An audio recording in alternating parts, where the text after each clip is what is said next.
Assalamualaikum warahmatullahi wabarakatuh. Nama saya Husin bin Mazaid. Nombor matrik saya AA 2011-35. Ini adalah final year project 1 dan kumpulan kami terdiri daripada 3 orang ahli, iaitu Muhammad Iqbal Zahin, Muhammad Afif Iskandar dan juga saya. Kumpulan kami memilih tajuk kecekapan operasi mesin pemotong pisang tanduk secara automatik, semi automatik. Bab 1, pengenalan. Projek yang kami pilih ini ialah projek mesin pemotong pisang tanduk secara automatik. Ia merupakan projek dengan kerjasama Tuan Mahmud Abdul Hakim bin Muhammad dari Pusat Pengajian Diploma UTHM, iaitu dia merupakan penyelia. Tajuk projek kami ialah kecekapan operasi mesin pemotong pisang tanduk secara semi automatik. Ia juga hasil daripada kerjasama dengan industri kecil dan sederhana, iaitu Tuan Haji Muhammad Suhaimi bin Baharudin. Beliau merupakan penyelia bersama bagi projek kami. Pernyataan masalah. Idea ini tercetus apabila pengusaha keripik pisang menggunakan teknik pemotongan pisang secara manual yang menyebabkan penghasilan keripik pisang yang tidak efektif. Proses pemotong pisang secara manual menghasilkan kuantiti keripik pisang yang kurang berbanding kuantiti yang dihasilkan oleh mesin industri. Seterusnya, pemotongan pisang secara manual juga menyebabkan pemotongan pisang yang tidak sekata. Seterusnya, tahap keselamatan pemotongan pisang secara manual juga adalah rendah. Oleh itu, projek ini akan memfokuskan mesin pemotongan pisang secara semi-automatik.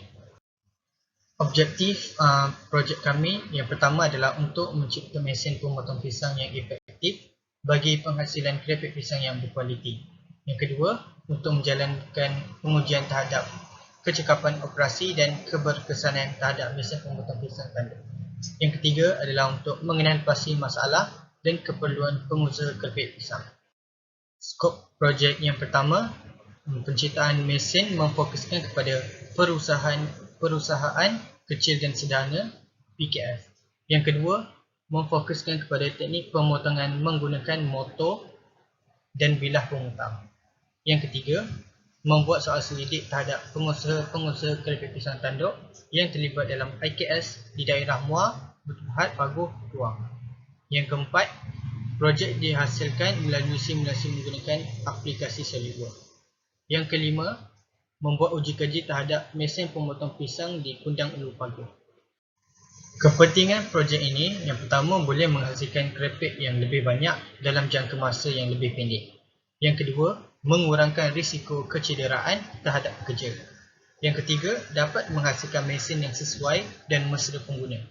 Yang keempat, membantu usahawan kecil dan sederhana untuk mengembangkan perniagaan mereka.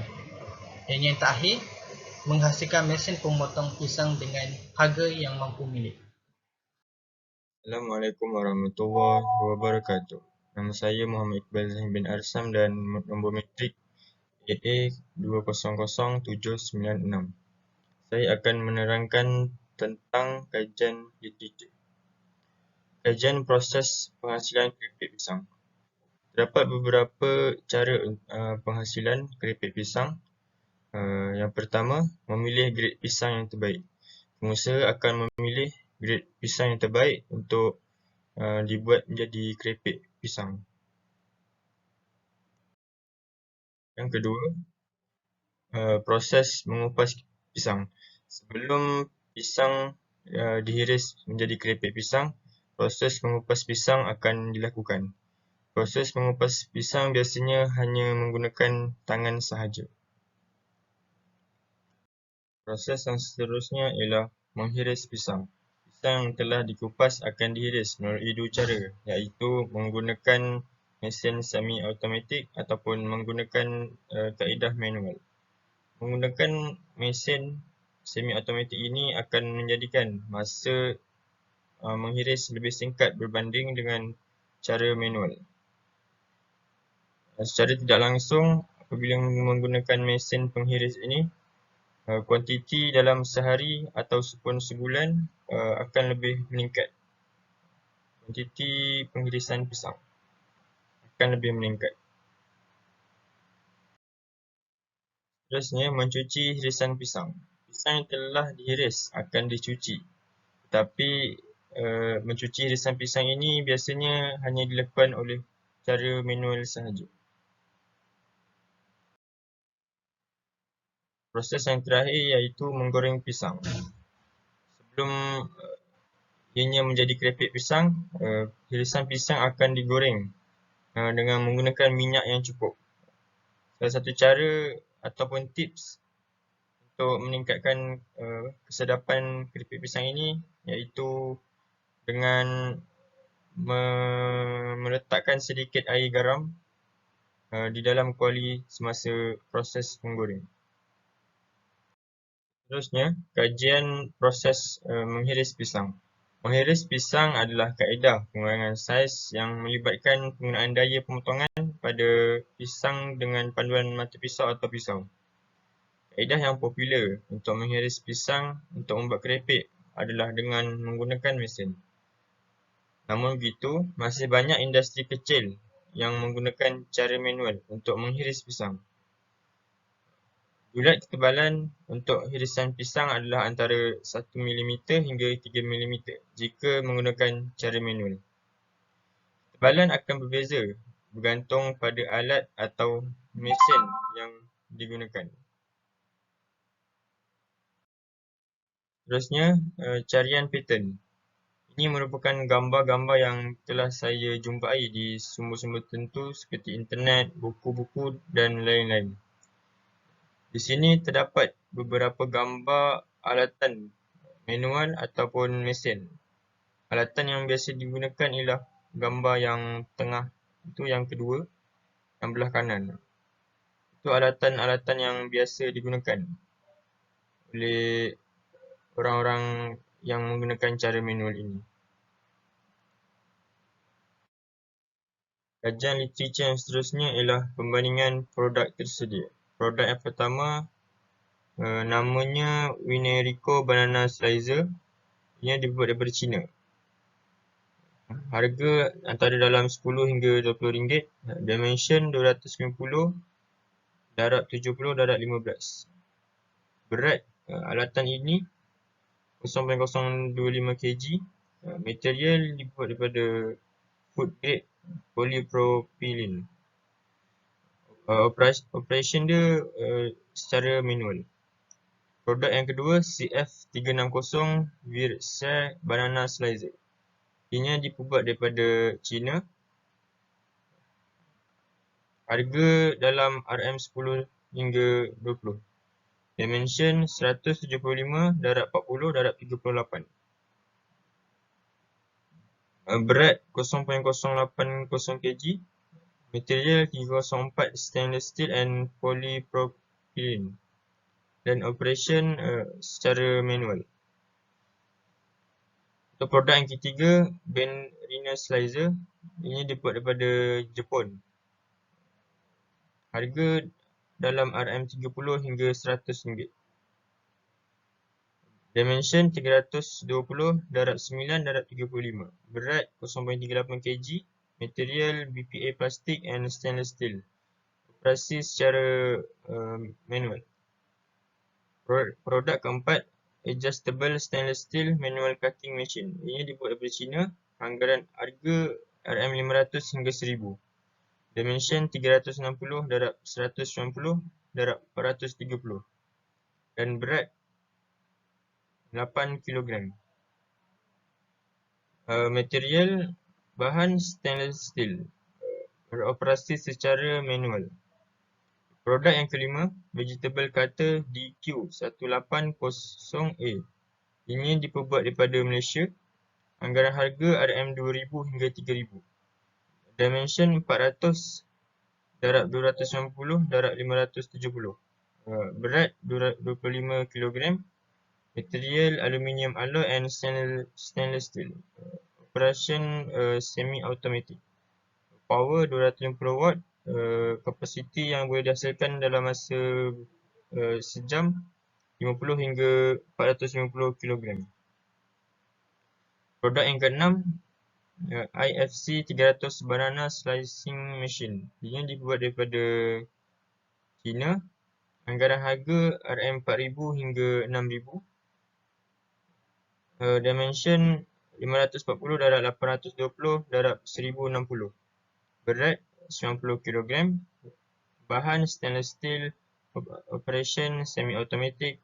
Power 750 watt dan hasil kapasiti 300 hingga 600 kg sejam. Produk yang ketujuh, GG501 Plantain Chips Machine. Ini dibuat daripada China. Harga RM4000 hingga 6000. Dimension 640 darab 500 darab 840. Berat 75 kg. Material stainless steel. Operation semi-automatic. Power 750 watt dan kapasiti yang boleh dihasilkan dalam masa sejam 100 kg darab 100 kg per hour. Ini antara mesin-mesin yang sedia ada. Terusnya rumusan. Mesin penghiris pisang ini telah berevolusi mengikut zaman dan kehendak para usahawan. Banyak syarikat yang telah membuat pengkhususan untuk menghasilkan mesin penghiris pisang. Mesin yang dicipta merupakan salah satu mesin penghiris pisang yang dapat membantu para pengusaha industri kecil dan sederhana. Mesin kami beroperasi secara semi-automatik dan kami telah membuat borang soal selidik untuk mendapatkan data-data daripada pengusaha yang menggunakan mesin semi-automatik ataupun hanya menggunakan cara manual. Itu sahaja daripada saya. Assalamualaikum warahmatullahi wabarakatuh. Jadi saya akan teruskan dengan metodologi kerja. Carta ahli projek.